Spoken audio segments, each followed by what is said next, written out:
Hello, everyone. Come on in. Welcome. Hey, everybody. We'll get started in just a couple minutes. I want to give folks a chance to get in. Awesome. Hi, everyone. Happy Wednesday. Halfway through the week. Halfway through the week, halfway through the day. Hope everyone's getting comfortable. We'll be together for about an hour today. This is our first ever webinar during working hours. Usually we host these, I guess last month was during working hours too, but usually we host these webinars in the evening. But we've switched it up just a little bit and we've brought it down into the middle of the day. So please, when we send you surveys, let us know if this time works for you. We'll get started in just another minute or two once we let folks come on in.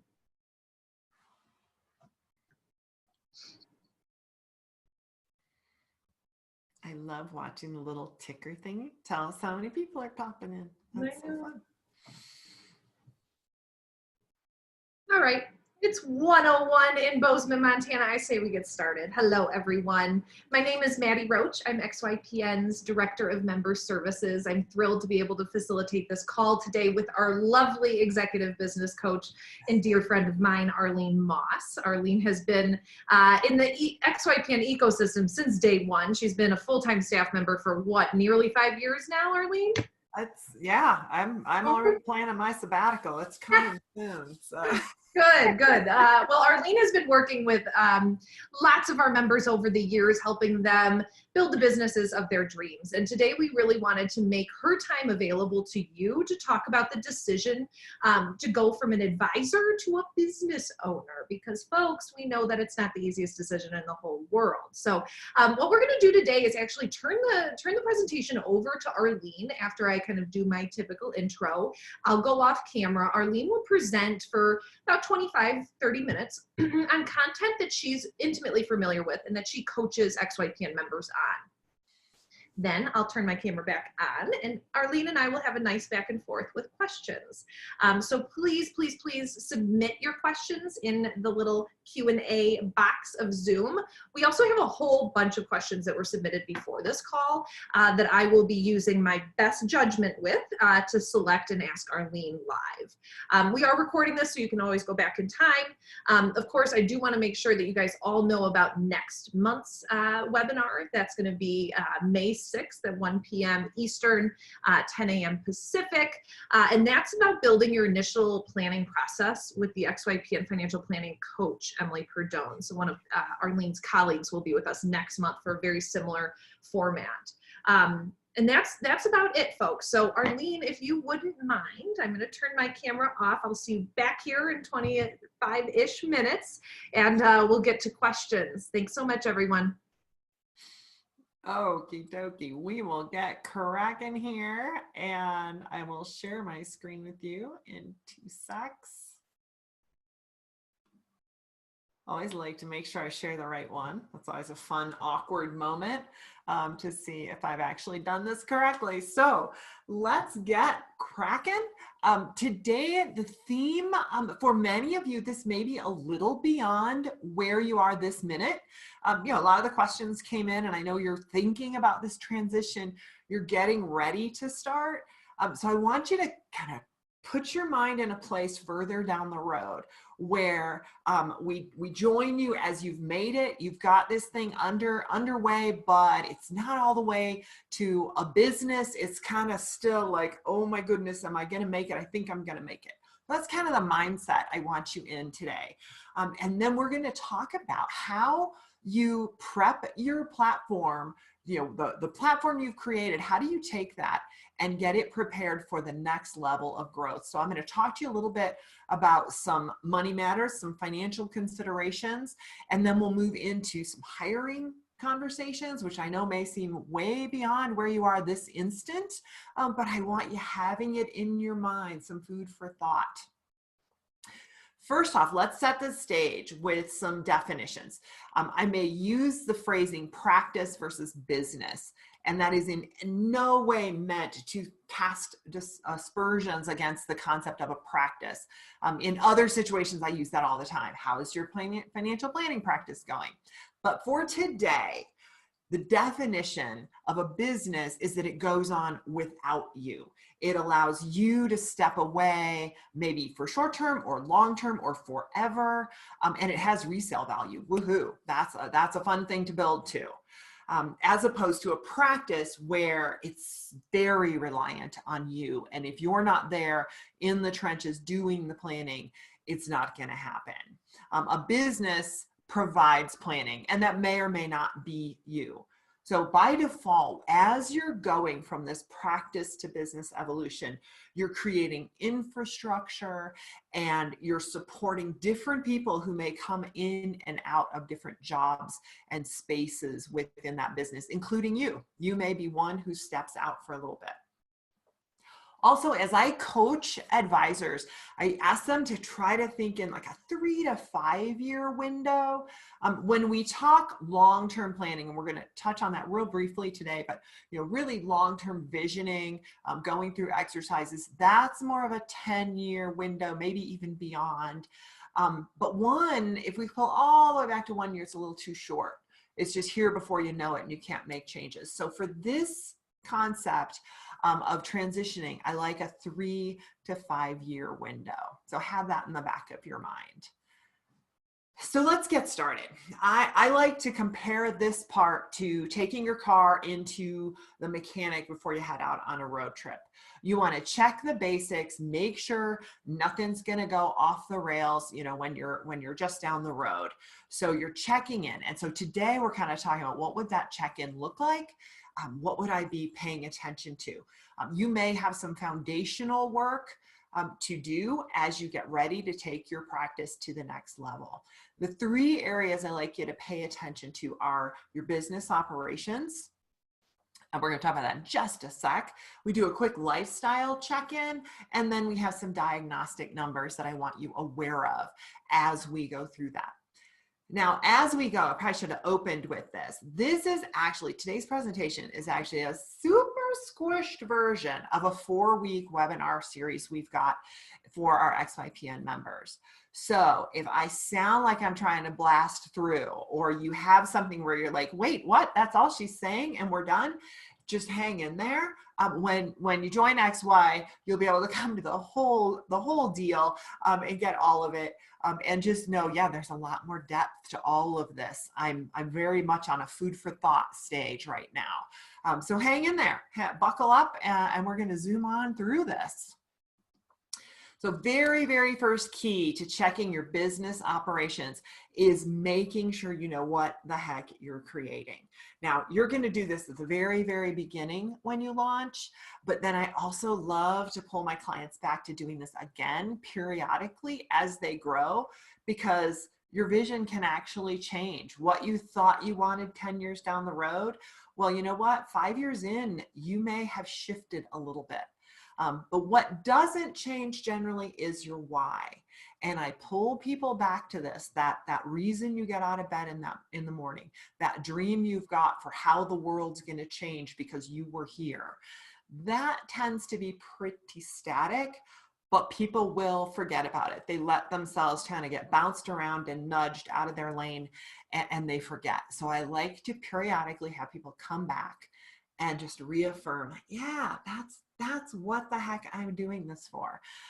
Especially because sometimes the road gets real bumpy, and you need to know your why as you're headed down the bumpy parts of the road. I'd like for folks to take a minute to really focus on what their role is going to be in the future, because that can definitely shift over time. What you're envisioning right now, like day one, launch day, as you get in it and you see the parts of running a business you love and the parts maybe you don't love as much, your concept of what your role is going to be might shift a little bit. And you decide, you know what, I'm now comfortable having someone else do all the planning. I really just want to be up here in the C-suite, kind of being the visionary, overlooking everything, and I'm comfortable with that. Other people say, oh my gosh, I'm the accidental entrepreneur. I want all the C-suite jobs taken over. Please let me just be the most amazing lead planner that I can be.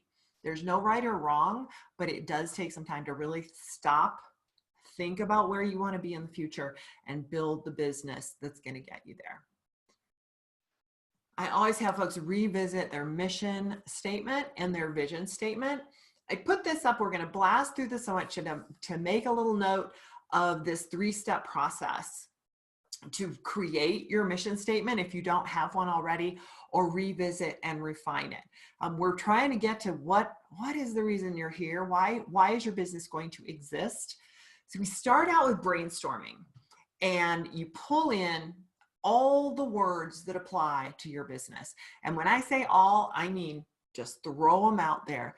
There's no evaluation. We're just throwing words out that apply to your business. Some of the building blocks, so to speak, are the actions that you're going to take, the services you're going to provide. I love problems you're going to solve, because that's how you really speak to people. What are the problems you solve as a business owner? And who are the beneficiaries of that business? Now, I very intentionally did not use the word client here, because I don't want you thinking just clients. You are a beneficiary. Your family is a beneficiary. Your teammates as your team grows. So though I want them included as well. So we start out, no evaluation, just throw out all the words. If you've got a team in place, I very much want them included. This is not a one-man job. And then once you've got all that, out on the table, figuratively, then figure out what 5, 6, maybe 7 words really speak to you. What gets to the absolute core of what you're doing for people. And then you create the statement, 5 to 15 words-ish, much over 20, and you need to go back and try again, because you definitely used too many words. But this is information to help you, your team, your clients, your prospective clients, basically anybody. You want to get that sentence out there so the world knows what you stand for and why you're here. After that, I've done kind of maybe the more woo-woo side of checking our business operations, but then you need to look at, how are you running? How are things going?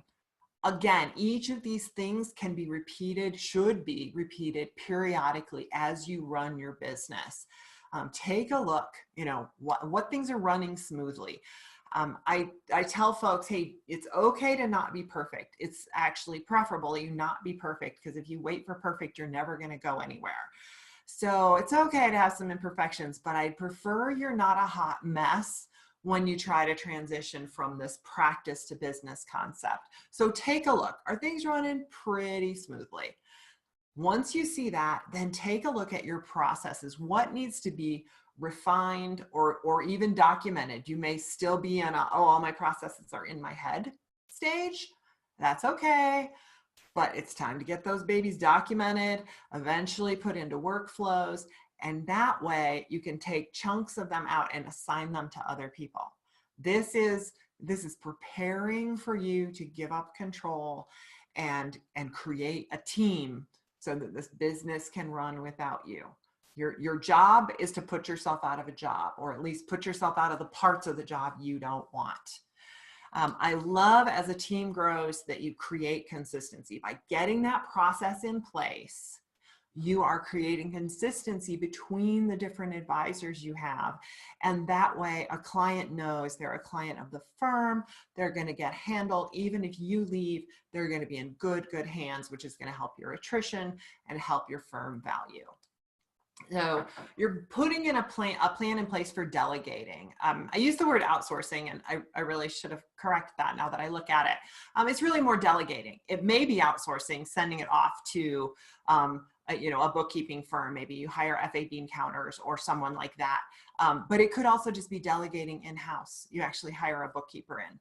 I'm not here to say which one of those works best. Kind of depends on your situation, but making a plan for that, being ready, is really important, that you be conscious and intentional about how you're doing these things.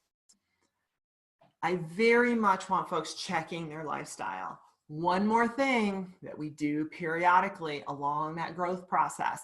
In the beginning, dream up what you want your life to look like, and then we start down the path. But you know what? When you get a little ways into it, a year, maybe 2, and okay, you've gotten past the, oh God, I hope I don't fail stage, into the holy cow, it's working, what do I do now stage. I need you to stop and look at your lifestyle. Are you happy with the balance you've got?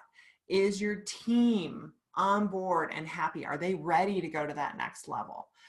They don't have to all be ready, but you need to know that everybody that gets on your bus to go to the next level is ready. And take some time to think about the culture that you want to be creating. Be really intentional about everything from, are you casual? Are you buttoned up? Are you virtual? Are you in real life? How many hours a week do you want people working? 40 is an arbitrary number. It is a random number that someone came up with. That doesn't have to be you. You can be a 35-hour company. That's totally okay. You won't always be absolutely spot on with your lifestyle, but you need to periodically check in to make sure you're not long-term living a life that isn't the one you planned on. So that's why I set a check-in here for this. I said we were going to talk money, so that's enough of the soft stuff. Now we get into some money issues.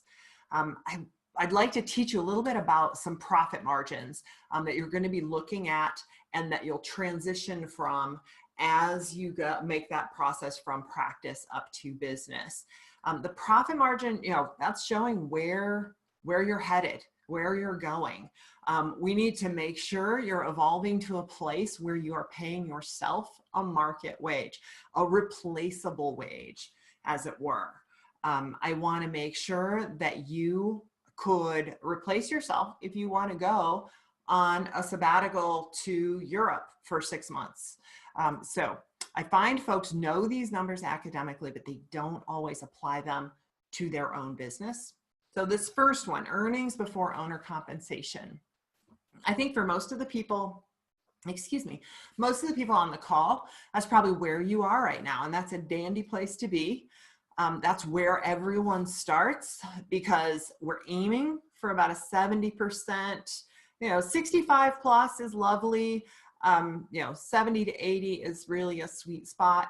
And that's just a super basic, here's the money on the top line that came in the door. Here are the expenses I had to pay out to pay my bills, and the rest is mine. And in the beginning, that's where you are. And then you put as much of that in your pocket as you need to. And in the very, very beginning, that's zero. And it's okay. You will get there. But as you transition, as you get to the point where you're thinking more in terms of a business, resale value, that sort of thing, I want you starting to think about some different profit margins. These are 3 common ones I see. This is not an etched in stone, use these profit margins or you're a failure. These are just 3 that you're going to see come up time and time again as you read things in the industry and whatnot. And they refer to, the first percentage is your direct expenses, which is to say your revenue generating, what's getting money coming in the door, that's the advisors. The operating is kind of everything else. That's your admin, it's your XYPN membership, it's all, and all the software, you name it. That's where everything else goes. And then net profit is, of course, what's left over. Now, you may disperse that to yourself or you may not. You may use it to grow your emergency fund, a lot of different things you can do with that extra money. Let me throw you through a couple examples of how this plays out numerically, just so you can see why I'm nudging you to at least have an awareness of that 40, 35, 25 concept, those different profit margins. So here's a person that comes in, they've got a $250,000 firm, 35 clients, they're running about $7,150 per revenue per client. They've got expenses of $28,000 a year, and they're throwing in 30 grand a year to their retirement. So that leaves them with an earnings before owner compensation of 192, which is delightful, 76.8%. No shame on this one. We think this is dandy.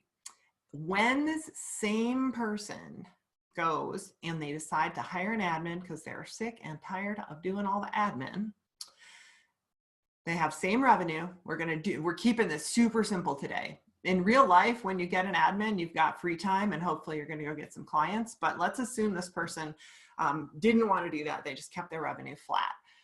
I'm kept putting them in that 40, 35, 25 model of profit margin.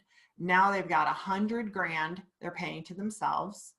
Their expenses have gone up because they hired that admin. So now they're up to 88 grand in expenses, which is fine. 35%, they're right on target. And they've got that profit of 62. But that's where the kicker is. That's where the taking money out of my pocket syndrome comes from, where you hired the assistant and they just took money right out of your bank account.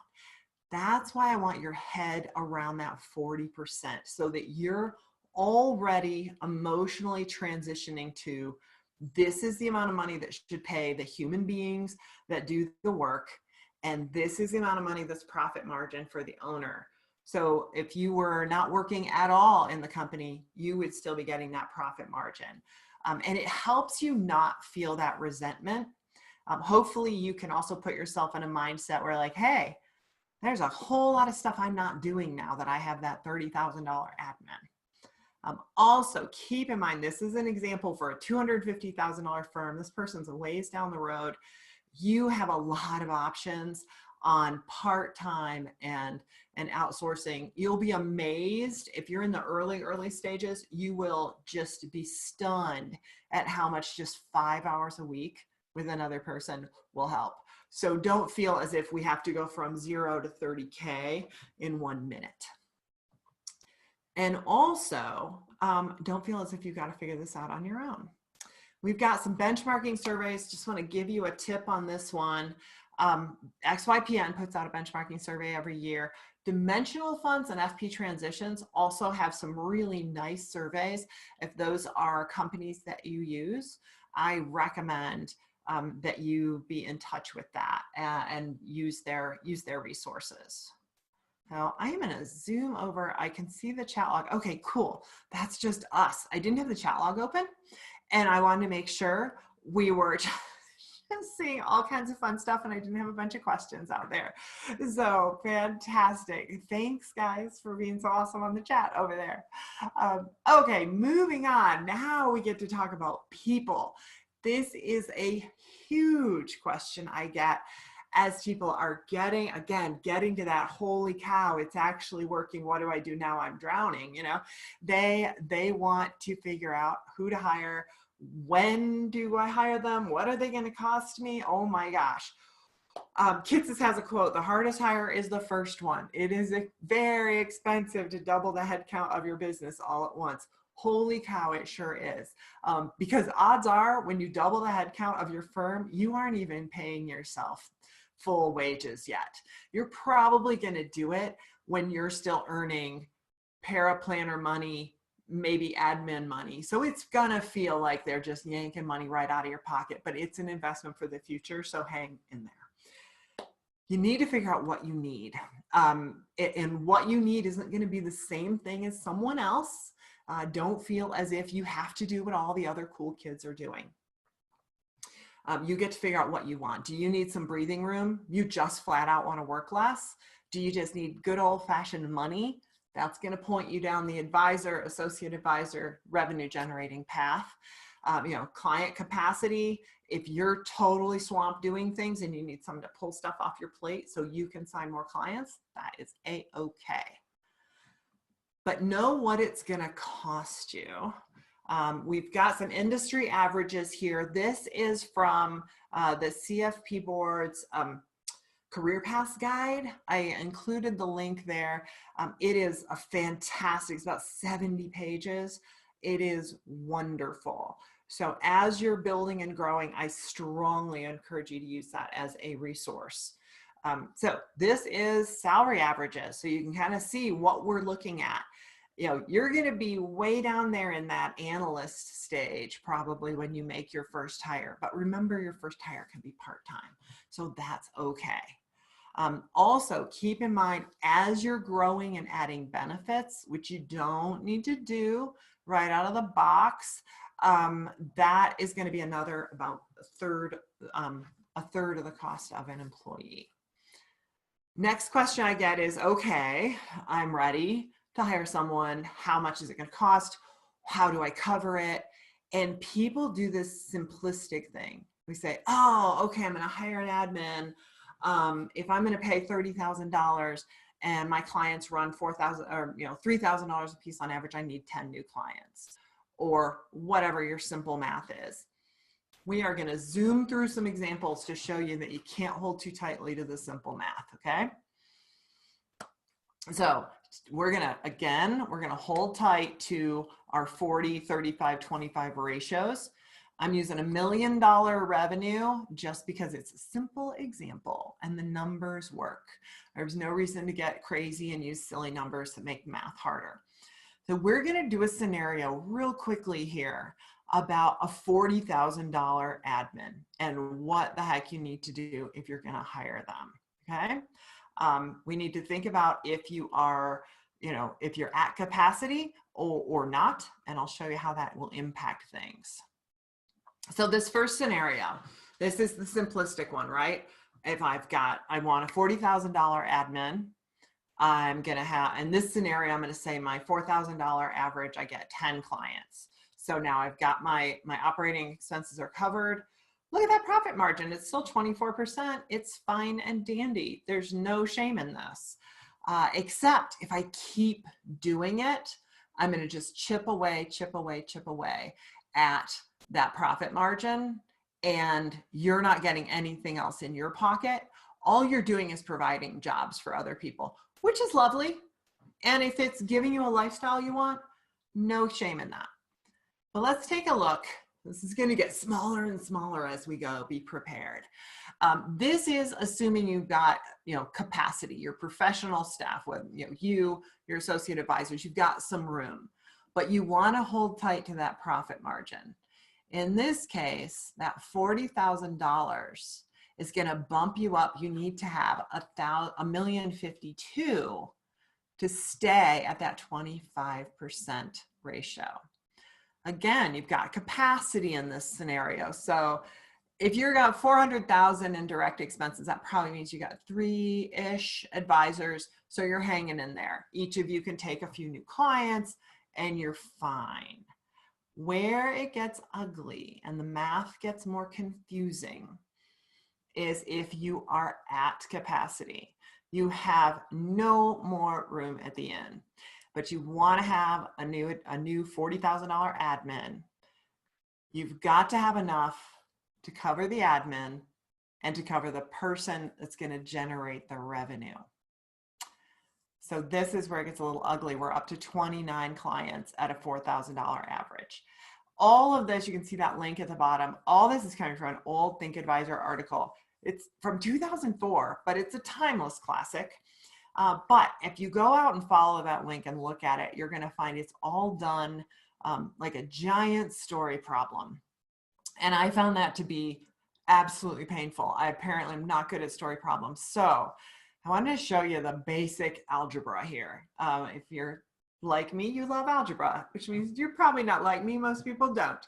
But this 40, 35, 25 scenario, it's simple, 8th grade algebra. All you're doing is solving for X, the revenue. If you want to add $40,000 in the 35% column, what does everything else have to be? And you just solve for X. All this is not to say, hey, everybody head out and hire someone. It's not to tell you, it's just, I'm planting seeds. Keep this in the back of your mind. So when the time comes, you're going to know what to do and how to get folks on board.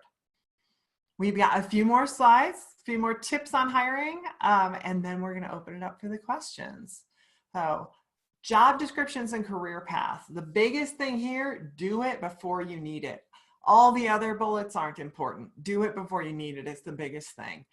You can edit and update as you grow as a team, as you learn the different things you want people to do, and be open-minded. I really want you being open to opportunities, both for the people that come on and the paths that they decide they want to pursue, and for different things you can outsource and give to other folks.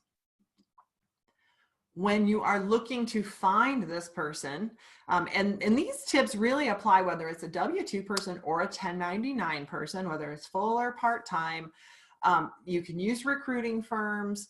You can post on industry sites.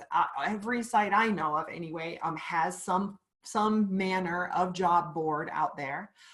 Good old-fashioned word of mouth is great. I am a huge fan of the parent network, or the folks that are returning to work.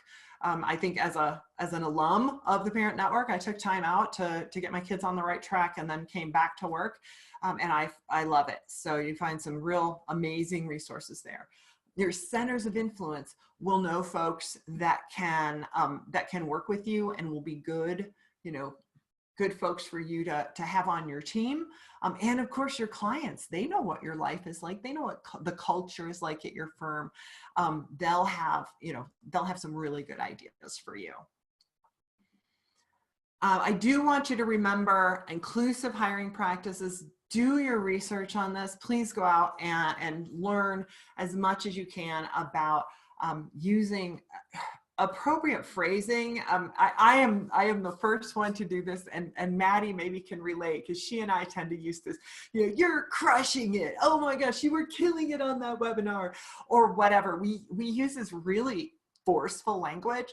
There are people that will put off. And so you need to be cognizant of that and think about the phrasing that you're using. Use some tools to help you be objective. So, having a really straightforward rubric for your hiring process, a very standardized process, is going to help you get rid of your unconscious biases that you may have. I'm a big fan of Colby and Strength Finders. Using some of those evaluations can be really handy to see where folks fit in and can add to your culture. A culture add is a phrase you're going to hear more and more. Please, especially as you grow to be lead planner, business founder, try to resist the urge to hire the people that remind you of you when you were that age. Because they're gonna be like you and when you were that age, and they're not gonna fill in your spaces. They're just gonna layer on top of your strengths. And what you want is someone who really complements you. So think about that as you're growing. And then once you've hired folks, for onboarding new teammates, I strongly, strongly recommend a 90-day plan. I actually never had one of these until I started working with XY. It was my first experience with that. Now I feel like they're everywhere. But it was glorious to start a job. Even though you're confident in your abilities, you're still a new kid on the block. And to have somebody say, hey, we don't even expect you to know this until month 2, was so comforting. Having a roadmap and priorities really helped you feel like so in control of your road. Like, yeah, this is what I need to learn this month. Great. And this is, okay, I've already got this down. What's the next thing? It's wonderful keeping you on track as the trainer. It helps your new employee. I can't say enough good things. So have a plan in mind for client load if you're bringing an advisor on, and what their transition is going to be to that that front seat. So, phew, that was fast. You have homework, and then we're going to get to questions. Okay.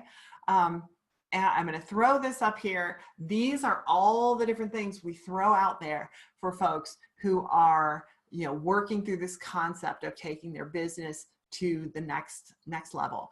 Mission and vision statements, profit margin checks, and then as you get into that hiring, going ahead and pushing yourself to, figure out a job description for your next hire. It doesn't have to be that hire is next week.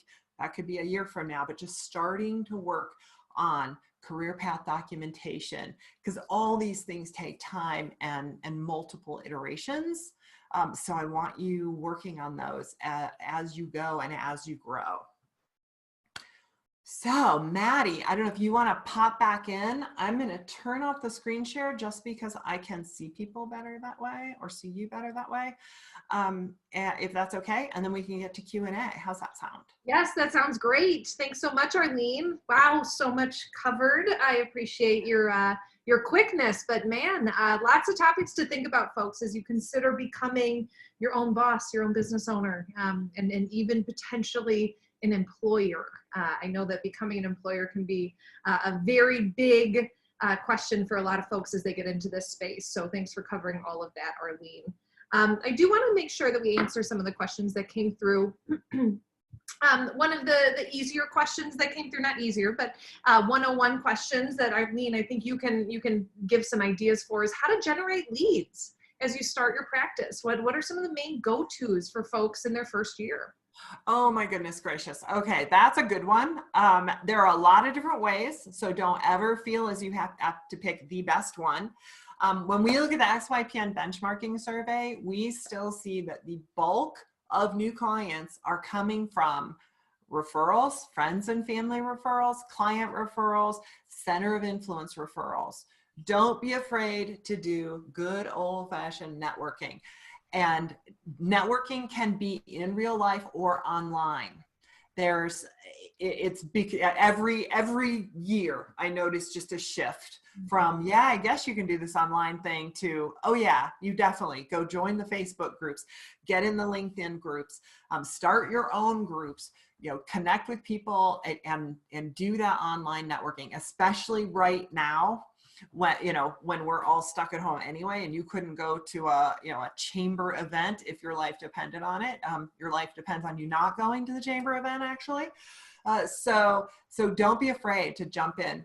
Social media, boy, we could go down a whole path.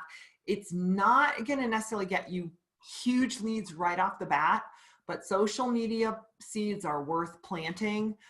So don't neglect that side of your life. Yeah. Good advice, Arlene. Is there a time of year that works best to start a firm? Q1, Q4, what do you think? Oh boy. I want to say no. That's my short answer. Nope. Just get started. This is a classic. If you wait for things to be just perfect, I don't know, there'll be a pandemic. Something will happen. Just get moving. And there will be seasons in your firm as you go. So I understand where this question is coming from, because there are definitely times of year where people are like, oh, the kids are back in school. Oh, I think I'm going to finally get my life in order. Or it's a new year. And now this is it. 2020 is the year to get organized. There are things that happen, and you will see that as your firm grows, different ebbs and flows, but not enough. There's so much you have to do. There's so much stuff that doesn't matter on your client's mood. It just means you've got to get your stuff done. You've got to get registered. You've got to get your website up. You got to get your processes in order. There's all this you stuff, and you can do that anytime you want. So let's get you moving. Love it.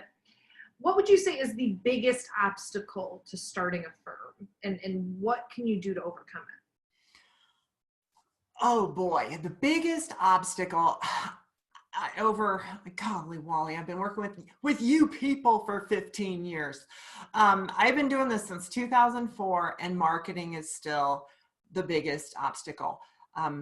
There's comfort in having a CFP or having the education, doing financial planning, and many people come with, that's where their heart is. So they have that confidence and that love of doing that.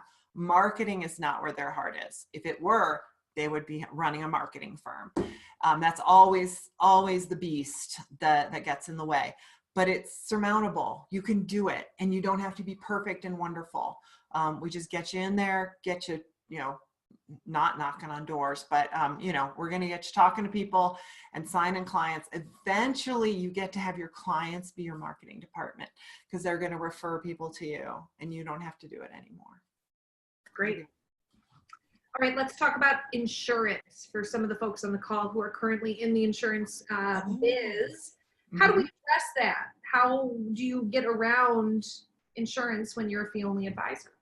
Okay, well, if you are coming from insurance land, you can, I want to say the phrase is sell your trails. The number one person I send people to is John Ryan. He's affiliated with Ryan Insurance, thus the name. And you can reach out to him if you're an FPA member or an APFA member or an XY member. And frankly, I'm sure he'll talk to you if you're not a member, but that's where your connection is going to be with him. And he somehow buys those trails from you, and you are no longer getting them, and all is right with the world. So that's if you've got them and you're trying to get rid of them. If you're coming in and you're just like, but wait, how do I handle the insurance planning? I don't understand. That's when companies like LLIS come into play. We're big fans of theirs. I've known them since they were low load. I still trip over LLIS, and they will handle insurance. So you can refer them, your folks out to them. And oh my gosh, I'm watching this chat log, like all the links getting thrown in there, very handy. So yes, you can do insurance planning. What's really cool is your client can sit down with you and talk about life insurance or property and casualty levels and know that you have absolutely nothing else on the table except what matters to them. That's all you care about. And that is very comforting to not have to worry about like, do I really need this much umbrella policy? What's he getting out of it? Well, obviously I need 2 million instead of 1 million because that's probably twice as much money in his pocket. They don't have to worry about that with you. You get to just say, yeah, this is the appropriate level for you and your family. Oh, sorry, I'm waxing poetic. I'll get back in my lane. Love it. That's a great answer. Definitely can still advise on policies. You just can't issue them. Arlene, what is the lowest cost that someone would be looking at to launch their RIA? Let's be real honest here and make sure that we encourage folks to have more than less in their pockets. Yeah. Okay. This one's tricky. I don't know the lowest number because there's going to be some person out there who can figure out a way to do it for less, but good Lord. Don't penny wise, pound foolish. Know that there are certain things worth spending money on. So quick answer to your question. We used to have a blog out there. I don't know if it's still out there, but it used to be the classic. I started my firm on $10,000 blog.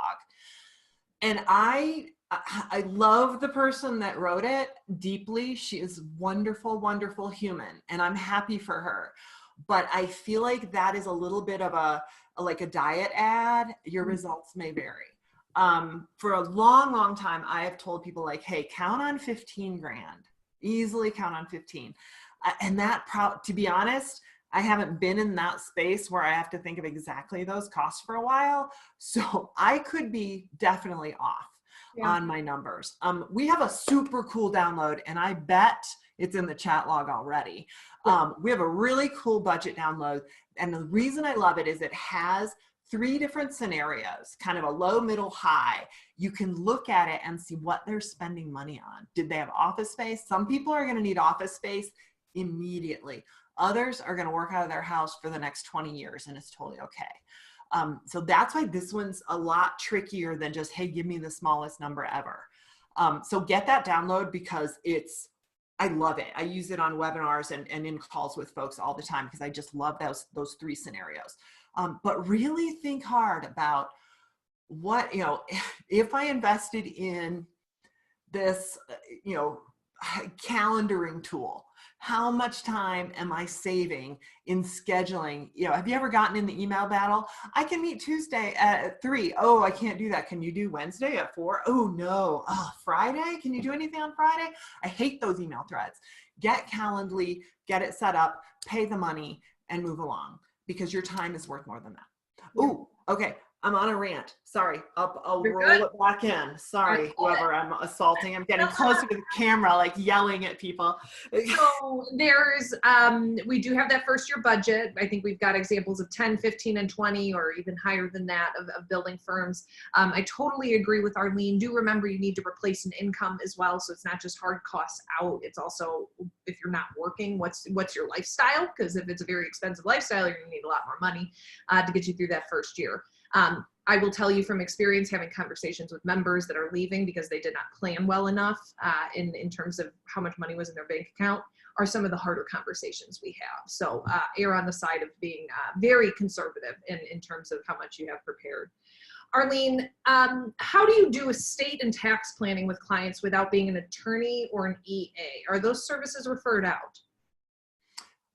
Short answer, yes. Well, let's do those separately because they're handled differently. Estate planning, the end game is going to get you to an estate planning attorney. You're not a lawyer.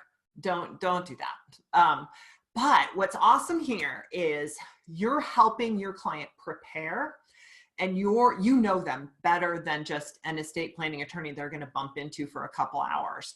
So you can prepare them, talk to them, have a partnership. This almost gets back to marketing, but not quite. Have a partnership with a couple different estate planning attorneys that you like, maybe have different specialties, different target markets, but say have, 2 or 3 that you really trust, and talk to them about how you best prepare your clients for them.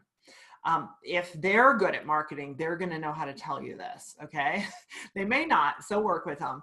But the more you can help prepare your client, you're saving your client money, and you're helping that estate planner because he's got an easier job. He or she has an easier job. So there's a lot of wins in that, but that's how you're adding value on that estate planning side. But you're not doing the will or the trust. You're not doing that because you're not a lawyer. On the tax side, you specifically mentioned planning versus prep. So there's 2 parts to this. If it's tax planning, you don't need to be an EA. Technically, the EA gets you the ability to represent that client in front of the IRS, which you don't care about if you're not doing tax prep. Tax planning is very much a part of financial planning, and I strongly encourage every single person within earshot to include that in their practice. Where that EA comes into play is if you are going to also include tax prep. And you can do tax prep without being an EA. There are many people who do. They get their tax education elsewhere, and then they do the tax prep. I am a huge fan of EA because you go through the coursework, you take the 3 exams, it's good stuff. And you can represent, even though you rarely have to. Clients love that little hug of like, oh my God, you'll be with me if I get audited, even though I don't even know a person who's been audited, much less having been audited myself, knock on plastic. So that's where that EA comes into play. So don't get planning and prep confused. Different things. So. I'm hoping if I'm not answering things properly, people will follow up and be like, you misunderstood me. So. No, I like it. We're getting a couple questions about cost per client and also revenue per client. What costs exist that are on a per new client basis? Most costs I'm familiar with besides time are fixed as a practice. Any thoughts on that? I have thoughts. I don't know if I have good coherent thoughts. I'll be totally honest. What's coming to mind is like billing, and and there's a certain incremental amount of time that you're going to spend with each client. I have clients that when they're figuring things out, they take their overhead time and kind of divide it up amongst clients. I have other clients that they just track their hours per client really closely. So there is no such thing as overhead. Oh, I apologize. I have a very weak answer on that one. Nope. That's okay. So. That's okay. I like this question. What are the biggest challenges to having an independent RIA as opposed to having a BD affiliation? What are the pros and cons? Compliance is both of those. Yes. You know what I love? Okay. Everybody on the call that's in BD land right now, like you can't go to the restroom without checking with your compliance department. Like it is amazing the stories I hear of things. And I have never worked on the BD side. I've always been over here on the fee only side. So I didn't know that in the beginning, and I would talk to people that were transitioning. I'd be like, well, just do blah, blah, blah, blah, blah. And I'd run into someone at FPA and they'd say, oh, well, I have to check with my compliance department. I'm like, it's an email, for crying out loud. So all of that, like you're not going to have one of those business cards that the entire back is covered in a disclosure. Nope, that's going to go away. You're not going to have to run your email past someone or your newsletter past someone. You are the boss of compliance, and I love that. That is also the con. Hey, guess what? You're the boss of compliance. Not to do, I guess I can do just a cold hard sell on XY. We have an amazing compliance department. So I don't want to be too pushy and obnoxious, but they're pretty much amazing. So all of that I would say, if you were going it alone, that would be a con. goes away if you join us, because we'll help you with that. Okay, I can't just lay it all on compliance. But it's wonderful. Be independent. Like you don't have anybody pushing you to do any, you get to just do what's right for your clients. You get to serve them in the way you want to serve them. Your planning process yes, it's all on you, but it's all you. It's exactly how you think people should be treated and worked with. And we're there to support you. I've just shifted into complete hard XY cell. I'm sorry, everybody. Let's yeah, Maddie's like, that's my girl.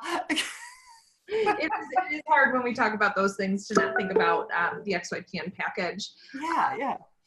Do you have, this is a good question.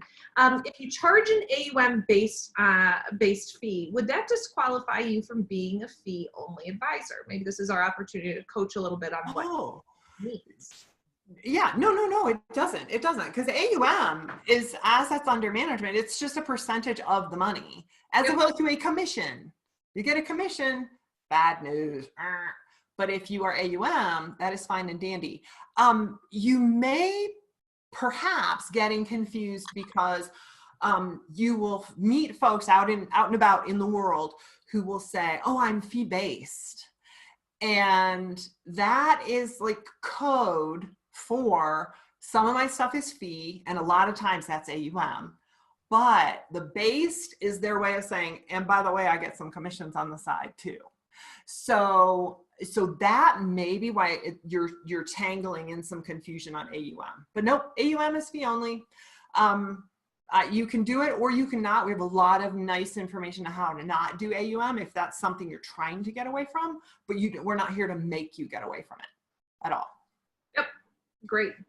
What other designations should advisors consider as they're thinking about starting their firm? Oh, well, I think Michael and Alan would hunt me down if I didn't say CFP. The number one is CFP. We stand behind it. To me, it is indeed the gold standard. That said, it depends on your target market. You may have some others you want to add, yes, depending on what you're doing. Like say a certified divorce financial analyst, if you're going to go in that area. We have a lot of oh my gosh, financial counselors. AFCPE is the group, but I can't think of what it's called. Sorry, I'm drawing a blank. A CPA PFS, if you've already got the CPA under your belt, the CPA PFS is lovely. They do very good work in the world. I'm probably forgetting if you're very, very investment centric, a CFA, but yeah, don't take that lightly. That's a lot of work. So I think that's a few of them.